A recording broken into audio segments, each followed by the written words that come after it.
지금 되는 건가요? 예, 되고 있습니다. 3분 늦어서 죄송합니다. 오늘 두 번째 강의를 모실 분은 어바운헬스 대표님이 송의현 대표님입니다. 대표님은 현재 한국주택협회 택지분과 자문위원이시고 그리고 한양대학교 건축학부 겸임 교수님이십니다. 예, 그러면은 송의현 대표님을 모시겠습니다. 박수도 좀 부탁드립니다.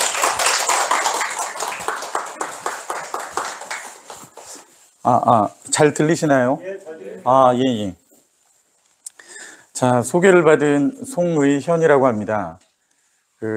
제가 보통 강의를 할 때, 이제, 시간을 좀 여유 있게 잡고, 여러분들하고 소통하고 얘기를 많이 하는 편인데, 오늘 생각보다는 이 강의 시간이 좀 짧아요. 그래서 제가 빨리빨리 하여튼 좀 진행을 해야 할 것 같습니다.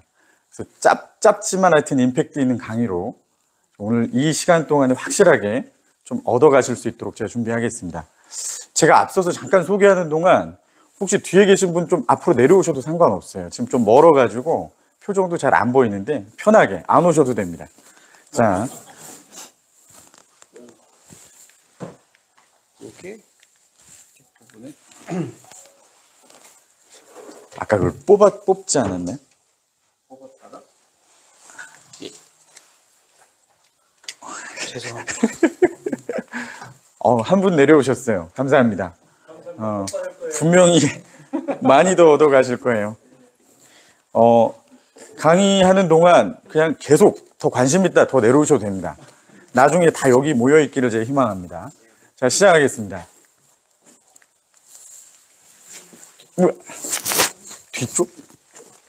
뒤쪽을 꼽아야지.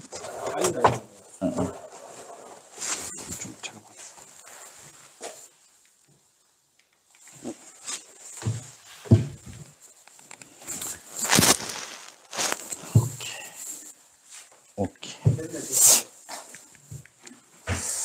자, 오늘 제가 여러분들하고 얘기 나눌 거는 좀 거창합니다. 부동산 개발의 본질.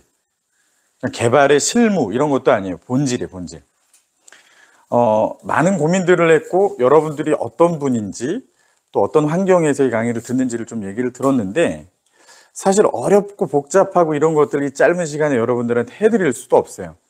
그래서 각각의 다 업을 가지고 계실 것 같고 또 여태까지 여러 가지 다양한 분야에서 일을 해오셨을 것 같은데 한번 본인이 해왔던 일들 이런 것들을 다시 돌아보는 좀 계기를 만들었으면 하는 차원에서 제가 강의를 좀 준비했습니다. 제 양력인데 굉장히 화려합니다. 아까 설명 다 한 거라서 넘어가겠습니다. 저는 이렇게 아파트를 지어서 공급하는 일을 하고 있어요. 이게 지금 최근에 제가 공급했던 거고 1700세대 정도 되는 구미, 경상북도 구미에서 시행한 프로젝트입니다. 지금은 분양을 다 잘하고 이제 열심히 공사하고 내년 말에 이제 입주를 하면 이 프로젝트는 마감이 되게 됩니다. 주업은 이런 건물을 지어서 파는 일을 하고요. 부업으로는 또 이렇게 학교에 나가서 학생들을 좀 가르치기도 하고 있습니다. 제가 이제 본질에 대한 얘기를 자꾸 드리는데 이제 본질이라는 것은 결국은 우리가 이 하는 일들이 어떻게 구성되어 있고 또 그래서 우리가 어디에 집중을 해야 이 일을 잘할 수 있느냐 이런 부분으로 저희가 생각을 하거든요. 그래서 조금 어려운 단어지만 밸류체인이란 말을 가지고 왔어요. 어떤 제조업이든 그것 자세하게 들여다보면 다양한 그 제조 과정의 공정들이 있습니다. 또 만드는 과정도 있지만 그게 실제로 소비자한테 팔기 위해서는 이런 다양한 과정들, 마케팅 또는 뭐 제작도 하지만 입고 물류, 판매, 마케팅 여러 가지 그 과정들이 있을 거예요. 근데 이런 과정들 각각에 보면 이 제품, 최종적인 제품이 소비자한테 가는 데 있어서 계속 가치들을 만들어 나가는 거거든요. 무슨 얘기냐면 원자재는 그 자체로서는 그렇게 많은 가치를 지니지 않죠. 근데 그 원자재를 가공하고 또 포장하고 또 운반하고 여러분들의 더 가깝게 가고 최종적으로 판매를 하는 거는 그 단계마다 우리가 각각의 요소들이 모여서 이 제품의 가치를 올리는 작업들을 하는 거예요. 자, 그러면 결국은 어떤 일이든 간에 이런 것들을 이렇게 쪼개고 이 가치를 올리는 일이 어느 부분이 가장 중요한지 또는 내가 어느 부분에 더 투입을 해서 그쪽 부분을 효과적으로 가치를 늘리는 것이 내가 같은 일을 하는 다른 사람에 대비해서 경쟁력을 갖는 건지 이런 것들을 여러분들이 고민해 보실 필요가 있는 거예요. 하시는 모든 일에 있어서. 뜬금없이 그냥 물하고 제가 주유소 사진 가져왔어요. 여러분 물과 기름 이렇게 얘기를 하는데 어느 게 더 비싸죠? 당연히 기름 비싸죠. 근데 지금 보면 물이 훨씬 비싸요. 할 일이 아니에요 지금. 우리 편의점 가면 이 500ml짜리 생수가 한 병에 950원에 팔아요. 1리터에 1,900원. 오피넷 가가지고 제가 어제 조사해서 그냥 쓴 거예요. 휘발유 평균 단가 1,600원. 자, 한번 잘 들여다보자는 거야. 이런 거 파는 거 우리가 잘 모르지만 한번 생각을 해보면 의외로 생각보다 다른 것들이 굉장히 많아요. 기름은 우리가 생각할 수 있어요. 우리는 산유국이 아니니까 산유를 할 수 있는, 기름을 생산할 수 있는 나라에서 엄청나게 먼 거리를 배로 원유를 끌어오겠죠. 정유를 할 겁니다. 그 다음 또 그걸 갖다 탱크에 실어가지고 주유소에 주면 주유가 되는 거예요. 그렇게 한 가격이 얼마다? 리터에 1,650원, 1,665원. 엄청 싸죠. 반면에 물은 어떨까요? 그냥 어디 산골짜기 가서, 맞죠? 여기 지하수 좋다더라 그러면 허가 받아가지고 막 펌프로 끌어올려서 대강 포장하고 마케팅 좀 하고 운송하면 끝. 근데 더 비싸요. 맞죠? 하나 더 들어가 보면 그럼 이 생수라는 것들을 만들어 판다라는 거는 무슨 의미냐는 거예요. 이게 물을 판다라고 우리가 생각하니까 이 물 자체가 무슨 가치를 가지나요? 물이 가치가 있어요? 그냥 어찌 보면 요거는 이 물이라는 걸 필요한 사람한테 갖다 주는 일이 이 일에 있어서의 가장 중요한 가치를 올려주는 거예요. 물은 어디나 있잖아요, 우리나라에서. 맞죠? 근데 그 물이 내가 필요할 때 편의점에 있어야 하는 거예요. 손쉽게 내가 사 먹어야 하니까. 그렇다면 여기에서의 가치는 실제 담긴 것들이 중요한 게 아니에요. 근데 오히려 우리는 기름이 안 난다고 그렇게 하소연을 하지만 멀리서 온 기름보다 훨씬 더 비싸게 팔 수 있다는 거죠. 이런 것들이 과연 이 제품이 어디서부터 가치가 나오고 시작되는가를 여러분들이 한번 들여다봐야 한다는 얘기예요. 배달의 민족 많이 이용하시죠? 요거 좀 빨리 넘어갈게요. 왜냐면 뒤 얘기가 더 중요하거든요. 무슨 회사 같으세요? 배달의 민족. 이름이 나와 있잖아요. 뭐 하는 회사예요? 배달하는 회사. 다들 그렇게 알고 있어요. 교수님만 아시는구나. 자, 배달 대행회사라고 다들 얘기해요. 배달의 민족은 배달 대행회사다. 맞아요. 자, 우리 과정을 한번 봅시다. 고객이 있고 식당이 있어요. 그러면 고객은 주문을 하고 식당은 음식을 만들어 고객한테 배송을 해줘요. 우리는 저 사람들이 민트색 아주 이쁜 오토바이랑 그 옷을 입고 자꾸 움직이고 배달이라고 상호를 앞에다 달아놓으니까 이 사람이 실제 여기에 종사할 것 같지만 사실 그렇지가 않아요. 실제 배달하는 사람은 이런 사람들이에요. 여러분 식당에서 식당 경영하시는 분이 있으신지 모르겠지만 동네에 이렇게 배달 대행해 주는 애들이 있어요. 거기 전화해서 빨리 배달하라고 하는 거예요. 실제로 배달의 민족에서도 이제는 라이더를 뽑기는 시작해요. 근데 크진 않아요. 뽑고는 있어요. 점점 배달이라는 일을 실제 하려고 하고 있어요, 자기들이. 근데 그거 안 해요. 그럼 뭐 하냐? 결국 우리가 배달의 민족 앱 보면 이렇잖아요. 우리가 주문할 때 쓰는 거예요, 주문할 때. 맞죠? 배송은 중요하지 않아요, 사실은. 우리는 아까 단계 2가지에서 주문하는 단계에서 이걸 활용하고 있어요, 지금. 배달의 민족이라는 거를.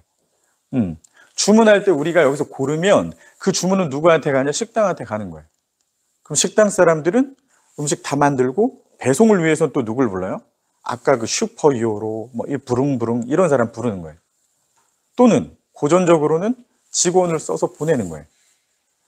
즉 배달의 민족이 앞에 이름이 자꾸 이렇게 있어서 우리가 헷갈리긴 한데 결국 고객의 주문을 받는 일을 하는 거예요. 하나 더 나가면 예전 우리 이거 기억나세요? 이거예요, 이거 사실. 그래서 사실 이거 신문지 사이에 다 들어있었고 또는 별도로 이렇게 간행되던 이런 거에 하는 일을 대신해 주는 것 뿐이에요. 조금 더 나가면 어떻게 하냐면 얘들이 울트라콜이라는 걸 받아요.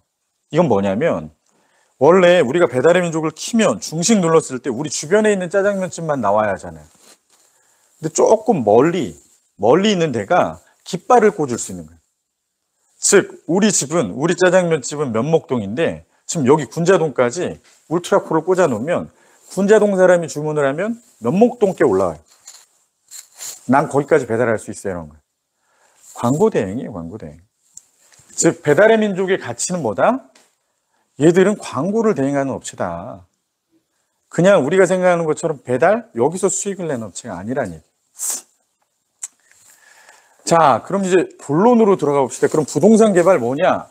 그리고 부동산 개발은 어떻게 해야 돈을 버냐? 이제 이런 것들을 우리가 조금 더 깊게 생각해 보다면 남들 대비 제가 경쟁력을 가질 수 있는 것들을 찾을 수 있는 거예요. 그걸 찾아서 거기에 집중해서 남들보다 뛰어나다면 여러분은 어느 분야에서든지 남들 대비 경쟁력을 갖고 돈을 버실 수 있는 거예요. 사실 너무 어려운 얘기죠. 본질 얘기하는 거. 근데 좀 최대한 그냥 저희 가볍게 한번 얘기해 보겠습니다. 아시겠지만 부동산 개발은 크게 만들어서 팔고 또는 지어진 것들을 운영하는 두 가지로 나뉘어요. 제가 만약에 건물을 짓는다라면 땅도 사고 계획도 수립하고 인허가해서 착공한 다음에 건물 잘 준공하면 저 때까지 지은 걸 팔아버리면 그거는 그냥 부동산 개발, 우리가 말하는 것들. 근데 저기서 멈추지 않죠. 어떤 사람들은 그 건물을 운영합니다. 1,000억을 들여서 건물을 짓고 그 건물은 우리가 생각하는 은행 또는 이런 안정된 데서 얻어들이는 수입보다 훨씬 더 높은 임차료가 나온다라면 들고 있겠죠. 그런 건 운영을 통해서 수입을 내는 그런 두 가지 분야가 있어요. 저는 사실 두 번째 건 하진 않아요. 첫 번째 걸로 집중을 하겠습니다. 자, 부동산, 이제 이거 들으시면 여러분들 부동산 개발을 하실 수 있는 거예요, 진짜. 자, 매각형 개발 사업이에요. 이제 그러니까 즉 아까 말했던 부동산을 개발해서 파는 일을 한다라는 건 무엇이냐? 굉장히 단순해요. 제가 붕어빵이랑 항상 비교를 하거든요. 붕어빵 장사를 여러분들이 하실 수 있다면 부동산을 지어서 개발하는 것도 똑같게 하실 수 있어요. 저는 부동산 개발이라는 거는 토지를 매개로 한 제조업이라고 그냥 생각을 해요. 대신 거기에 움직이지 않는 요소 중에 하나인 부동산이 들어있을 뿐이지 실제 붕어빵 만드는 거는 전혀 다르잖아요. 어떤 일을 하냐, 투입되는 것들이 있을 거예요. 뭐 붕어빵을 만든다라면 뭐 리어카도 있어요. 붕어빵 틀도 있어요. 이런 것들은 자본이에요. 거기에 원료들도 있죠. 뭐 밀가루, 앙꼬 이런 것들을 잘 가공을 합니다. 그래서 소비자한테 팔면 그게 붕어빵이에요. 부동산도 마찬가지예요. 땅을 가지고 거기에 설계를 위한 각종 용역 투입하고 또 그다음 여러 시공 관련해서 어떤 자재들을 투입해가지고 건물을 짓고 그것들을 우리가 투입한 금액 이상으로 팔면 제가 돈을 버는 거예요. 맞죠? 붕어빵을 열심히 만들었어요, 제가. 그래서 다 따져봤어. 이렇게 틀 사는 고정 비용들 이런 거 다 따지고 한 개당 들어가는 밀가루 비용 다 따지고 해서 시장에 나서 팔려고 나갔습니다.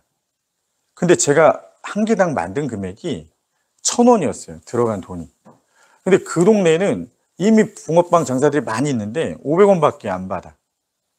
붕어빵은 500원이야 다. 저는 경쟁력이 있을까요, 없을까요? 없겠죠. 저는 망할 거예요, 아마. 맞죠? 부동산도 똑같아요. 제가 열심히 땅을 사고 투입한 시공비, 설계비를 들여가지고 건물을 졌는데 예를 들어 제가 들인 비용에 비해서 우리가 팔려는 그 가격이 높지 않다라면 저는 망하는 거예요. 맞죠? 반대의 경우라면 엄청난 돈을 벌 수도 있겠죠. 단순합니다. 똑같은 게 부동산 개발이에요.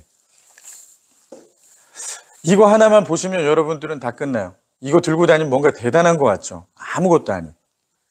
결국은 부동산을 개발했을 때 어떠한 원가들이 들어갔느냐, 이것만 여러분 아시면 이런 거 따져볼 수 있는 거예요. 땅은 얼마 주고 샀지? 한 630억 주고 샀네? 이건 실제 제가 했던 사업이에요. 광주, 경기도 광주에 1500세대째, 1425세대짜리 아파트예요. 자, 이거 짓는데 봤더니 토지비는 한 630억이었어요. 공사비는 그 당시 뭐 도급 한 350만 원 주면 됐으니까 지금은 말도 안 되는 가격이에요. 2천억 정도 들어가요. 나머지 원가 쭉 따졌더니 총 들어갈 돈이 3,470억 정도 들어가겠구나. 이걸 질 때 내가 써야 하는 돈이 이만큼 들어간다. 그러면 이게 얼마 받을까? 이거를 쭉 위에 보시면 아파트, 그래서 짓는 아파트가 1425세대인데 이 동네는 세대당 요 정도 져놓으면 3억 5천 이상 못 받아. 이런 걸 따지는 거예요. 자, 따졌더니 한 3,900억 정도는 팔 수 있을 것 같아. 이 정도 가격에. 그럼 뺄셈이잖아요. 뺄셈. 산수 다 하시잖아요. 맞죠? 했더니 얼마? 이자 후불제 기준으로는 513억. 근데 이자 후불로는 여긴 어려워요. 왜냐? 시장이 안 좋았어. 122억 정도는 소비자한테 이자로 제공을 해야 해. 그럼 결국 우리가 남는 건 390억 정도 남겠다. 이렇게 계산하는 거예요. 엄청 간단하죠? 이제 여러분들 다 하실 수 있는 거예요. 이 표도 제가 나중에 다 원하시면 다 보내드릴게요. 끝났어, 이거. 근데 이게 무슨 막 대단한 것처럼 막 들고 다녀. 막, 이거 나만 하는데 막 탁 끓이는데 굉장히 간단한 얘기예요. 심플한 얘기입니다. 한 번만 여러분들이 보시면, 금방, 이거 덧셈 뺄셈 하면 다예요. 자, 그럼 이 부동산 개발이 그럼 어떤 특징이 있냐? 이게 가장 핵심이에요. 이제 제가 하는 업역의 가장 특징을 여러분들께 과감히 공개하는 겁니다. 이거는. 저는 레버리지라고 생각해요. 교수님 죄송한데 이거 조금만 내려주실까요? 제가 이거 좀 불편하네. 자, 저는 레버리지라고 생각해요. 여러분 레버리지 무슨 얘기인지 많이 들었죠? 뭐 갭 투자도 나오고 요즘 막 한참 이 얘기 많이 나왔잖아요. 뉴스만 틀면. 지렛대라는 뜻이에요. 지렛대. 금융에 있어서 작은 돈을 투입해서 많은 것들을 얻어들일 수 있는 것들, 이런 걸 지렛대 효과라고 해요. 우리 옛날에 그래서 사람들이 전세가가 매매가 가까이 치고 올라오니까 뭘 했어요? 전세 끼고 집 샀죠. 그러면 막 3억짜리 집도 2천만 원, 3천만 원이면 샀잖아요. 그런데 그게 10%만 올라도 3천만 원이 올라요. 맞죠? 이게 레버리지예요. 부동산 개발의 가장 큰 특징은 바로 레버리지예요. 이걸 가능케 하는 거는 선분양. 자, 제가 일반적인 제조업, 다른 모든 사업들은 다 이렇게 아마 할 거예요. 이건 지금 아파트라고 제가 했기 때문에 이렇게 했지만 붕어빵 장사를 한다고 똑같아요.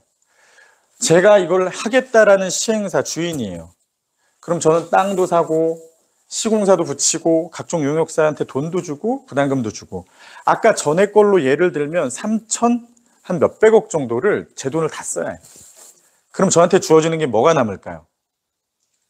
다 썼어 이제 그거. 건물이 남겠죠. 1425세대의 아파트가 남을 거예요 저한테. 그럼 그걸 갖다 어떻게 해요? 팔아야죠 이제 그때. 그래서 3,900억이 남으면 제가 이익을 보는 거예요. 일반 장사들 이렇게 해요.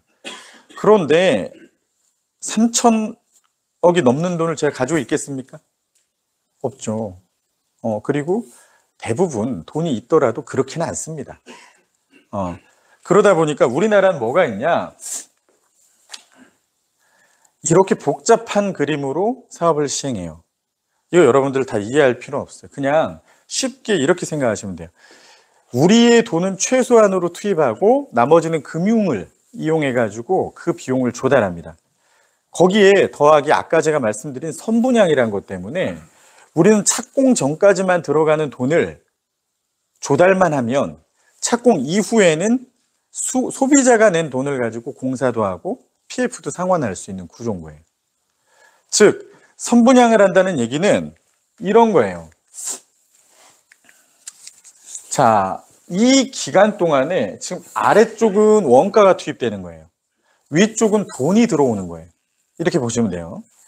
자, 토지 계약하고 PF 할 때까지는 계속 내가 쓰는 일만 있어요. 맞죠? 그래서 이렇게 돈을 써. 그러다가 요만큼 지난 다음에 PF를 하면 일단 여기까지 들어간 돈들을 대부분 확보하게 돼요. 그러니까 빌렸지만 어쨌든 내가 돈이 부족하지는 않다는 얘기예요.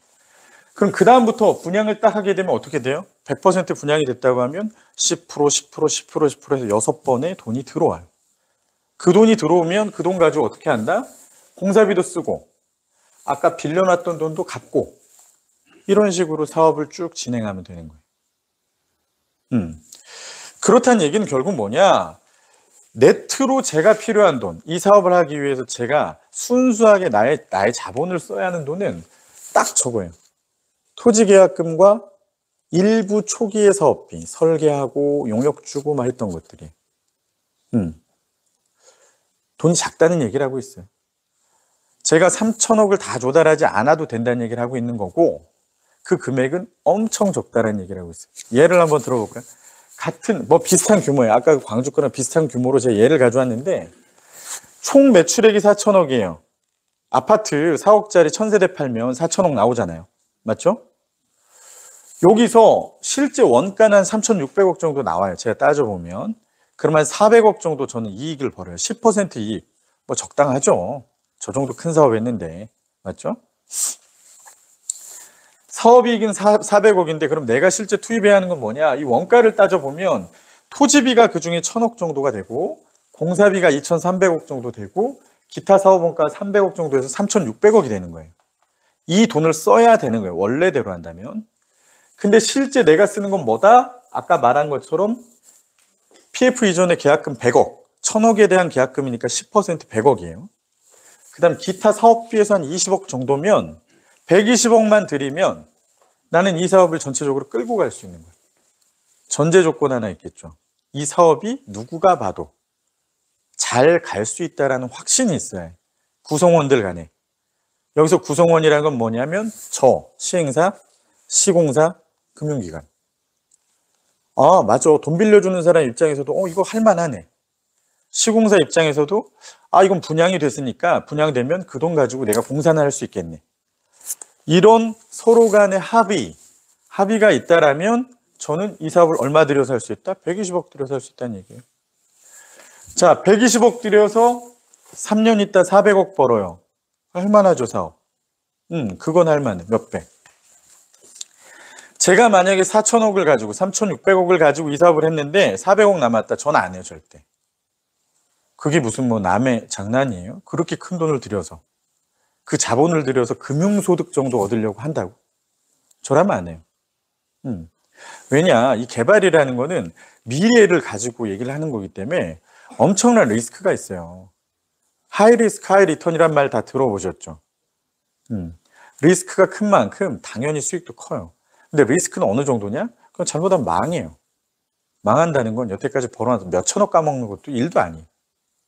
그런 일이기 때문에 어쨌든 저희는 꽤 높은 레버리지를 기대하지 않으면 사업을 하질 않아요. 그게 가능하게 되는 것은 지금 이러한 구조다. 이렇게 말씀을 드리는 거예요. 이게 막 옮기면서 글꼴 다 깨지고 그러니까 제 마음이 아픕니다, 지금. 자, 그래서 가장 개발 사업의 장점은 뭐다? 최소의 자본으로 이익을 극대화할 수 있다. 이게 레버리지라고 했어요. 조금 어려운 표현으로는 리턴 온 에쿼티라고 해요. 내가 투입한 자본에 돌아오는 이익의 비율. 이걸 ROE라고 보통 이제 금융에서 얘기를 하거든요.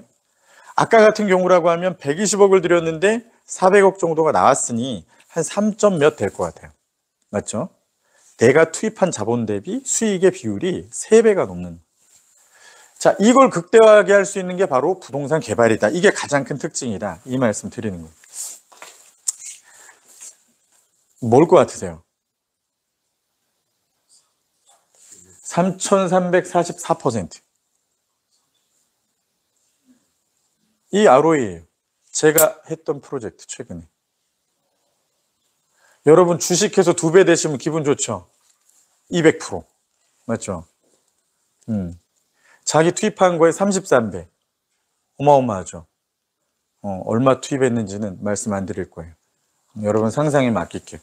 이런 게 바로 부동산 개발하는 데에서 사실 굉장히 많은 사람들이 막 불나방처럼 막 들어오고 경쟁하고 앞다투어서 하려고 했던 이유입니다. 자, 그럼 다시 돌아가 볼게요. 그럼 본질이 뭐냐? 그래, 내가 너 그렇게 한 건 알겠는데 그럼 도대체 어떻게 해야 그걸 잘할 수 있어? 자, 제가 처음에 얘기 드린 것처럼 저는 이 개발에 대한 얘기만 하려는 건 아니에요. 제 사례를 가지고 얘기를 드리지만 여러분도 각자 가지신 자기 분야에서 이런 고민들을 해봐야 한다라고 제가 생각하기 때문에 이 얘기를 드리는 거예요. 결국 본질이라는 건 다른 말로 하면 아까 말한 대로 이 일에 밸류 체인이 어떻게 흘러가는지를 다시 한번 보셔야 한다는 거예요. 과연 이 생수라는 걸 만들어 파는 거는 도대체 어떤 일이냐라는 걸 다시 한번 들여보셔야 한다는 거예요. 나는 물만 진짜 물맛이 기가 막힌 데 가서 찾아봐야겠다.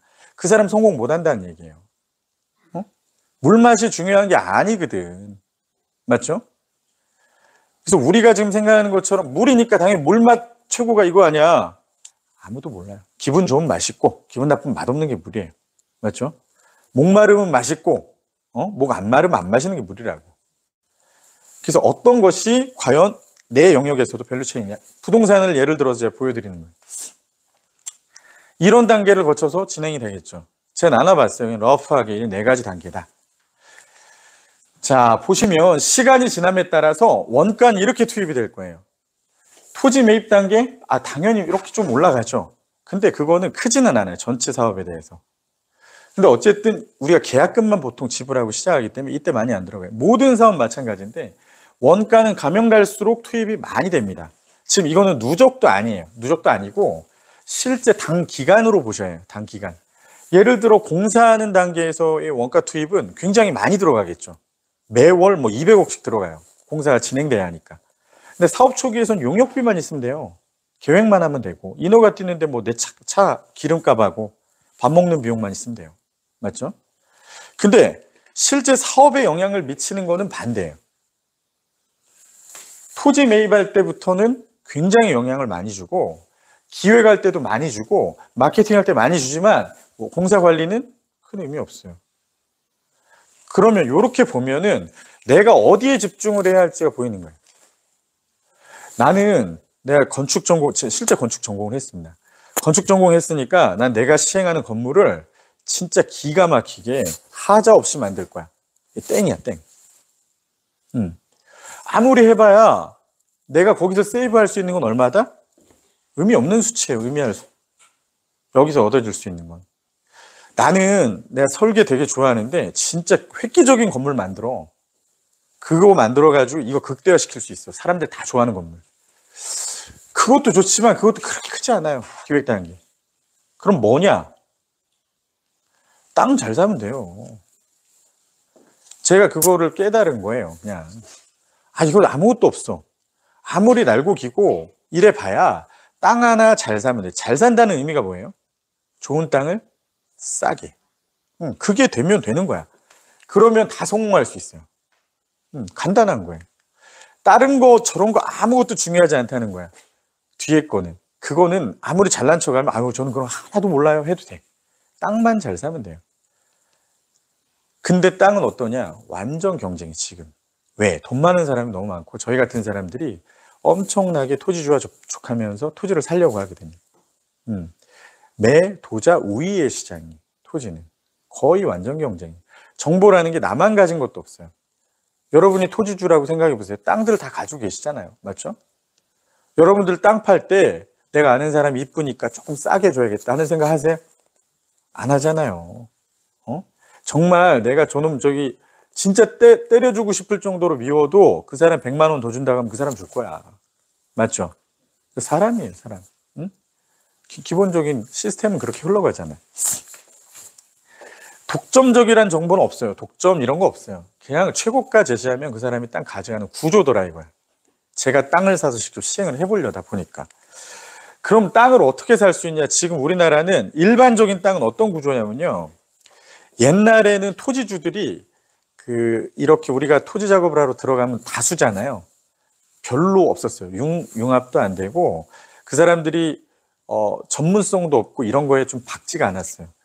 그래서 우리가 말하는 조건들도 다 들어주고 계약도 길게 써주고 또 필요하면 계약도 연장도 해주고 그랬어요. 요즘은 안 그래요. 우리는 알박기를 제일 싫어하거든요. 토지주가 50명인데 49명이 협의돼도 한 명만 협의 안 하면 그 사람 땅은 엄청나게 가치가 높겠죠. 저는 100평을 30억 주고도 사봤어요. 그 전 뭔지 아시죠? 농사 짓는 땅 100평을 30억 주고도 샀다고. 그래서 저 그런 거 되게 싫어해요. 근데 요즘은 어때? 그래서 옛날에 이래요. 항상 할 때 작업자한테 우리 100% 다 된 거 아니면 꺼내지도 마시라고. 옛날에 그랬어요. 또 어딜 갔어요. 그래서 가서 또 얘기하는데 땅 괜찮아서 왔어요. 그랬더니 이거 뭐 제가 80%까지는 오늘 당장 할 수 있고 20%는 나중에 좀 가야 할 것 같습니다. 그럼 제가 뭐라고 하겠어요? 이거 다 해오세요 이러잖아요. 다음날 갔는데 딴 회사 계약했대. 이렇게 매수자들이 막 경쟁하는 시장에서는 그런 룰이 안 통하는 거야. 돈 많은 사람들은 그냥 지르는 거야. 그런 시장. 그래서 안 되겠다. 그럼 땅 어떻게 사지? 이렇게 고민을 하다가 결국은 땅은 이제 공식적인 루트는 두 개밖에 없어요. LH들이 뭐 팔든 누가 팔든 LH가 파는 땅 중에 그 85제곱미터 이하 국민주택 규모 이하의 땅들을 지어서 공급할 수 있는 것들은 추첨으로 팔아요. 또는 뭐 산업단지 내 지식산업센터 지을 수 있는 땅들 이렇게 팔아요. 나머지는 다 뭐예요? 공매예요. 시장에서 형성되는 최고의 가격을 받고 팔겠다는 거잖아요. 이 두 가지 방법밖에 없어요. 땅을 살려면. 첫 번째 거 봅시다. 이 실제 나왔던 거예요. 이거는 지식산업센터를 지을 수 있는 땅이에요. 고향 장항에서 작년 나왔던 땅이에요. 자, 면적은 약 한 3,4천 평 되겠네요. 공급 가격이 1,461억짜리 땅이에요. 근데 이거 하면 돈 되게 많이 벌 수 있어요. 왜? 이게 추첨이라는 얘기는 뭐냐? 가격이 높지 않다는 얘기예요. 그 다음에 이 이유는 산업단지 같은 것들은 개인의 재산을 수용해서 만든 땅이기 때문에 이렇게 이익을 보고 팔 수 없어요. 조성가로만 팔아요. 그게 이거라는 거예요. 자, 공급 방법은 추첨이라고 나왔죠? 신청 금액은 얼마냐? 60억 원이에요. 자, 일단 내가 될지 안 될지 모르지만 내가 번호표를 하나 살려면 얼마 든다? 60억을 넣어놔야 한다. 몇 개 들어갔을 것 같으세요? 100군데. 한 500군데 들어갔어요. 3조. 근데 중요한 거는 그 돈이 다 시장에 있냐? 없어요. 뭐 하냐? 단기로 차입해요. 신용 있는 시행사들이 이거 입찰하고 떨어지면 바로 돌려주거든요. 며칠만 쓰는 거예요. 며칠. 제가 아는 시행사가 이거 입찰하려고 자기가 만든 법인들 뭐 몇 개로 해가지고 넣은 거예요. 제가 듣기로 한 150개, 200개 넣었어요. 이 사람이. 그럼 1조 넘는 돈을 펀딩을 한 거야. 그럼 며칠 하는데 50억을 썼어. 그냥 날라갔어, 돈이. 그냥 돈이 날라갔다고요. 그냥 이거 안 돼서 그냥 하면 그냥 날라가는 거야.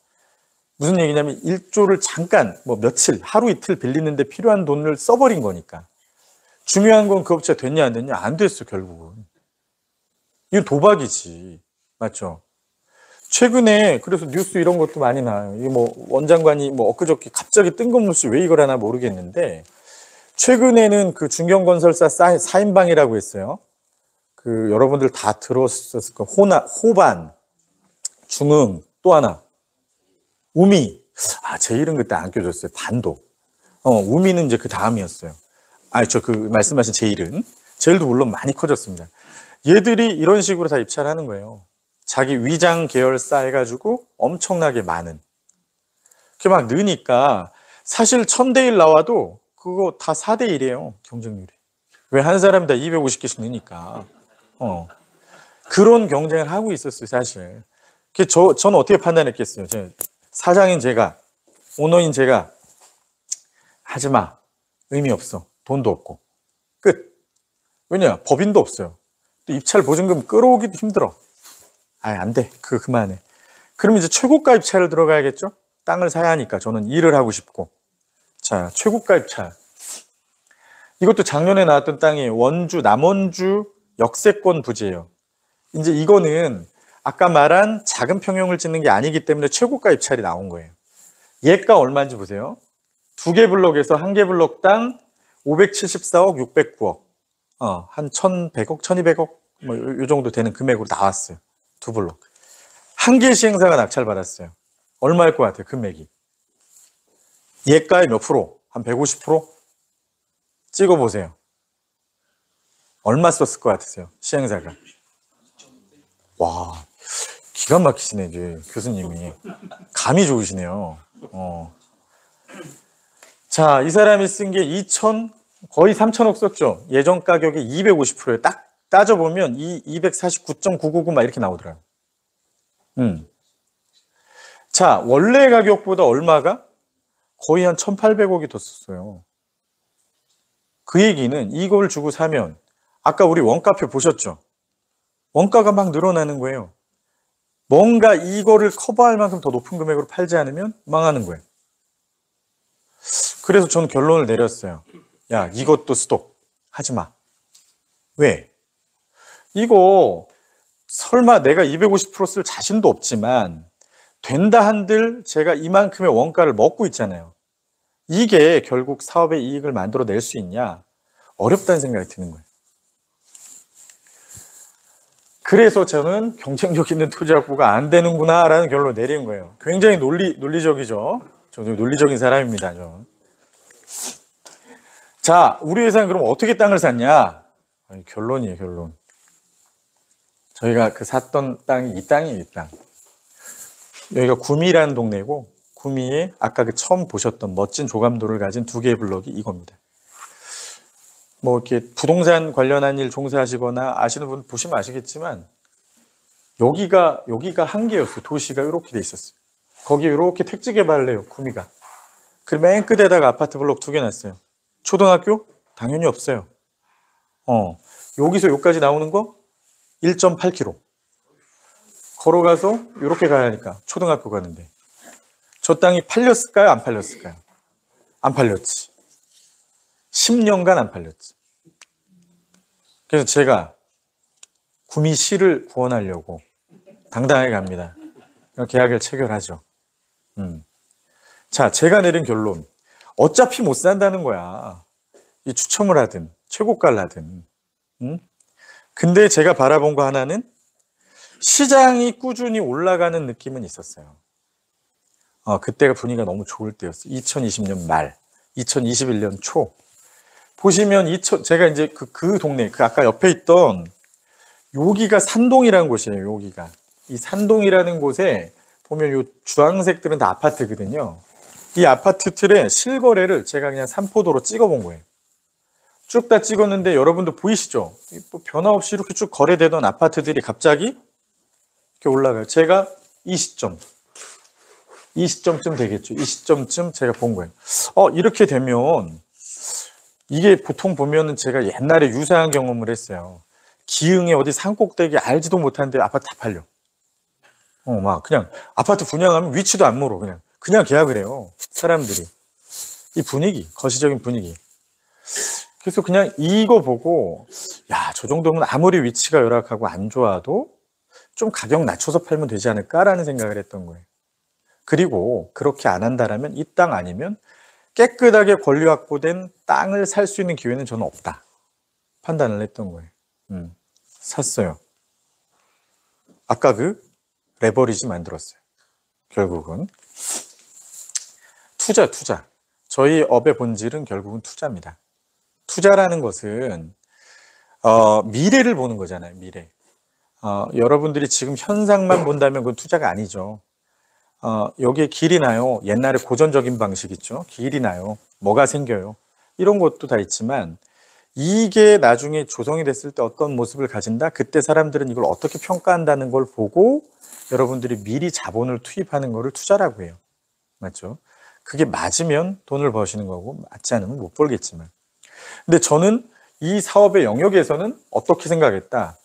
결국은 그 당시 막 시장이 올라가는 상황에서는 땅만 무조건 사면은 이 사업을 할 수 있다. 성공을 할 수 있겠구나라는 생각을 했던 거예요.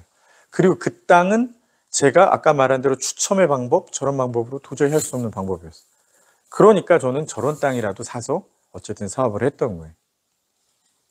그래서 저는 다행스럽게 크게 이 시장이 하락되기 전에 일을 잘 끝내고 마무리를 칠 수 있었어요. 자, 그러면 아까 그 2.5배로 막 땅도 샀다고 했는데 그때 돈 많았던 시행사들은 다 입찰 참여를 했어요. 다 2배, 다 3배, 다 투차례 가지고 다 받았어요. 그런 회사들 지금 뭐 하고 있을까요? RBDK, 이마틴 수부지 잔금 내년으로 연장 요청. 이미 계약금을 380억을 냈어요. 3,800억짜리 땅을 샀어요. 근데 잔금을 못 맞추는 거야. 그럼 계약금은 몰취되겠죠? 보통 저런 거 땅 잔금 기한 2달 줘요. 또는 3달 줘요. 다 망했어요. 지금 그런 땅이 전국에 부지기수예요.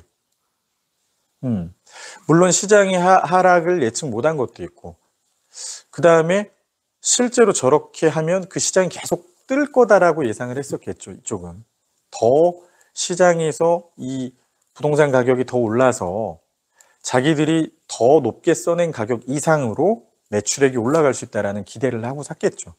근데 시장이 한번 꼬꾸라지면 어떤 일이 벌어져? 이런 일이고. 이걸 갖다 역 레버리지라고 해요, 저희가. 레버리지가 있으면 반대의 레버리지도 있는 거예요. 이 사람은 이것뿐 아니라 플러스 알파로도 많이 손해를 보게 됩니다. 자, 와. 5분 남기고 딱 맞췄어. 5분 남기고. 저는 사실은 과연 가능할까 생각했는데 여러분의 질문을 받을 수 있는 시간까지 했어요. 자, 마무리 하나 지면서 말씀드리는 거는, 그래서 제가 얘기 드린 거는 제가 잘했다? 아니면 뭐 이렇게 하면 무조건 한다라는 말씀을 드리는 건 아니에요. 근데 그 흘러가는 상황 속에서 내가 가진 업에 있어서 어떤 부분이 과연 나의 경쟁력을 높일 수 있는 부분인지를 여러분들이 계속 고민하셔야 한다는 거예요. 사실은 저희 같이 조금 배운 디벨로퍼들, 저희는 좀 식자층에 속해요. 디벨로퍼 중에서는. 대부분 다 보면 디벨로퍼 하시는 분들이 조금 그냥 뭐 이렇게 열악하게 하신 분들이 많아요. 뭐 부동산 저쪽 시골에서 이렇게 하다가 땅 그냥 가져오시는 분도 있고, 또 어떤 분들은 그냥 이렇게 좀 이렇게 그쪽에서 좀 이런 얘기하면 그렇지만 하여튼 뭐 주목 생활 하시던 분들, 이런 분들도, 왜냐면 이런 밀접하잖아요. 이렇게 철거하고 막 이런 분들. 그런 분들도 많이 하셨어요. 근데 저는 나름은 이제 식자층에서, 대기업에서 이런 사업을 배워서 나와서 지금 나와서 하는 사람에서 내가 다르다? 이렇게 생각하지 않는다는 거예요. 그게 무슨 얘기냐? 오히려 그 사람들이 더 잘하는 거예요. 왜냐? 전투적이고 투지 있게 토지 작업을 들어가게 됩니다. 그래서 저는 괜히 멋있게 멋부리고 이렇게 하는 디벨로퍼 아닌 것 같아요. 제대로 된 디벨로퍼는 토지 작업을 잘해요. 땅을 확보를 잘해요. 아까 말한 것처럼 뒷단 아무리 잘해봐야 그건 폼나는 일일 뿐이야. 사업을 계속 영위하고 가기 위해서는 땅을 얼마나 잘 살 수 있느냐. 그래서 사실 예전에 고전적인 디벨로퍼들은 택지팀을 한 40-50명 붙였어요. 그래서 그냥 현장 투입해서 맨날 이장님들하고 막걸리 마셔. 그 땅 확보하는 거예요. 근데 그런 회사들이 지금 크게 돈 벌고 잘하는 회사들이 많아요. 저희 업의 본질은 이거였더라라는 얘기를 하면서 여러분도 한번 되짚어서 여러분 계신 분야의 것들을 한번 더 확인해보는 그런 계기가 되자라는 의미에서 말씀드리고 강의를 마칠게요. 질문 있으신 분 있으시면 질문 주시죠. 질문하세요. 아까 그 얼마 투자했냐 이런 건 하지 마시고 그냥 제가 대신 질문할게요. 네. 마지막 슬라이드에서 이렇게 매입한 토지 주변에 그 부동산 실거래가를 이제 점으로 3%로 만드시는 게 인상적인데, 네. 지금 우리 자산관리학 학원님들이 그렇게 그런 실거래가 같은 거를 이렇게 좀 관심을 갖고 그 지역에 점을 찍어서 이렇게 한다 그러면 도움이 될까요? 도움은 당연히 되죠. 저는 그게 되게 중요하다고 생각해요. 그러니까 데이터랑 인포메이션의 차이는 아시잖아요. 이 데이터는 다 공개가 돼요.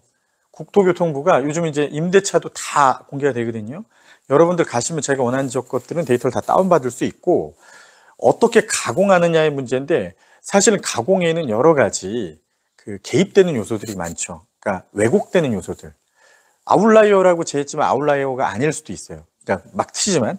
그래서 저는 일단 기본적으로는 이 산포도가 가장 중요한 데이터라고 생각해요. 왜냐하면 이 데이터의 모습을 가장 직관적으로 우리가 확인할 수 있는 거고, 저기 보시면은 제가 이제 이렇게 다르게 찍은 거예요. 각 아파트별로 색깔을 좀 다르게 놓은 거거든요. 파란색이 좀 위에 있죠. 그러니까 파란색이 딴 데보다는 조금 더 대장 아파트예요. 가격 단가가. 아래쪽 저 분홍색 이게 이제 그래도 조금 덜 그 센 거죠.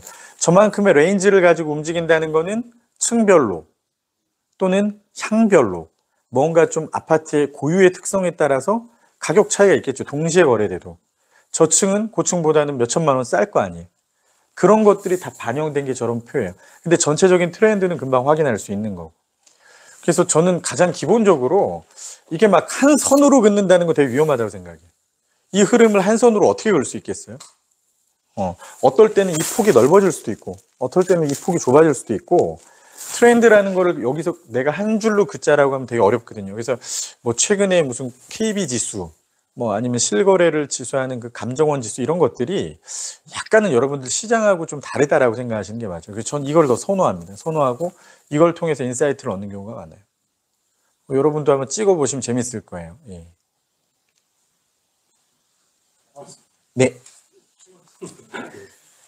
콜로키에서 생전 처음 질문 네네. 너무 재밌게 잘 들어가지고. 아유, 예, 예. 네. 그 이제 어떤 계기로 해가지고 네. 이 디벨로퍼의 길에 들어서게 되셨는지, 아, 예. 직전에는 뭐 하셨는지 그게 갑자기 궁금해요. 저는 사실은 건축 전공을 했고요. 네. 그래서 시공을 하고 싶어서 대우건설에 입사를 했어요. 근데 제가 남모르게 취득해놨던 자격증이 하나 있었는데 공인중개사 자격증이에요. 저희 어머니가 그 면허 없이 하다가 맨날 민원 걸린다고 저희 대학생인 저한테 따라고 해가지고 제가 따놓은 게 있었거든요. 그래서 그 자격증 다 써야 뭐 회사 붙을 것 같아 썼는데 이쪽에서는 아마 오해를 한 거죠. 아, 얘는 뭐 이쪽에 좀 생각이 있나 보다. 그래서 처음 배치된 게 사업팀이었고 사업팀이라 하는 거는 시공사 안에 디벨로퍼 조직이에요. 특히나 대우 같은 경우는 권한을 좀 직원들한테 많이 주는 편이라 디벨로퍼 사관학교 이런 별명도 있었거든요. 그래서 거기서 일단 많이 배우고 이제 거기서 근무한 경험을 토대로 회사 사람들이 나와서 이제 창업을 했던 거고 그 창업한 이후에 쭉 하다가 이제 지금은 이제 제가 제 사업을 하고 있는 거고 그렇게 하다 밟게 됐습니다. 사실은 뭔가 비전과 내가 이쪽 가면 좋겠다라는 생각을 한 건 아니에요. 그냥 흘러왔어. 운이 좋았던 것 같습니다. 예. 네네. 네네.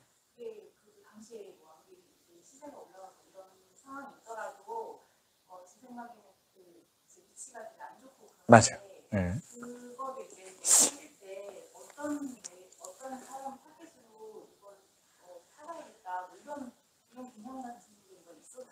당연히 있습니다. 당연히 있는데 저는 큰 거부터 봐요.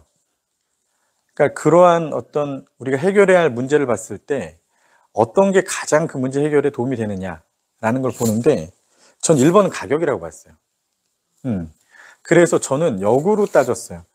우리가 최소의 원가를 들여서 아파트를 졌을 때 우리가 최소의 이익만 남기면 얼마 정도의 가격이 될까? 이 아파트의 가격이. 제가 그때 그냥 시뮬레이션 했던 거는 3억에 팔아도 그냥 내 품삯은 나오겠다 정도. 그러니까 3억이라는 건 그 당시 인근의 주택의 가격이 3억 5천 이 정도 하고 있었어요. 뭐 5년, 10년 된 아파트들이. 그러니까 최악의 경우 사람들이 여기가 너무 외지고 안 좋아서 안 들어온다면 이 정도까지 떨어뜨려도 나는 할만하겠다. 이 버퍼를 본 거예요, 사실은. 다른 사람도 물론 그렇게 봤을 것 같은데 저보다는 조금 덜 공격적이었겠죠. 전 그게 1번이었어요. 두 번째는 뭐 마이너하다고 봅니다. 그러니까 그 이후에 뭐 학교에 대한 통학로 개선을 위한 것들 아니면 그 아파트가 안쪽에 깊게 들어가 있으니까 뭐 상가 안에 뭐 예를 들어서 GS25 뭐 이런 좀 SSM 같은 것들을 우리가 넣는다든지 이런 것들은 아주 부수적인 저는 전략이라고 생각해요. 그거는 했긴 했는데 그거에 대한 효과보다는 사실은 아까 말한 대로 어떤 마진을 가지고 내가 접근하려는 생각을 했었어요, 처음에. 근데 결론을 말씀드리면 사실은 가격도 꽤 많이 받았어요. 시장이 더 올라요, 생각보다. 우리가 분양하는 시점에는. 예.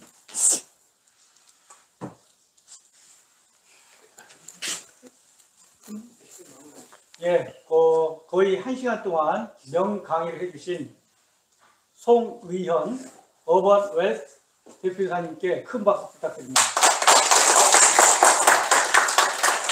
자, 그러면 여기 이제 디프리 모임을 갈 거예요. 오랑꾼 회장님. 아니. 전혀. 괜찮아. 잘 됐잖아. 다행히. 우리 처장님이시거든요. 김성국에서 원래 질문 안 하시는 분인데 정말 질문하셨어.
끝내야 되는데. 네. 전재열 교수님 이걸 어떻게 끄죠? 예, 제가 네, 끄어주세요. 예. 꺼야 되는데 확인.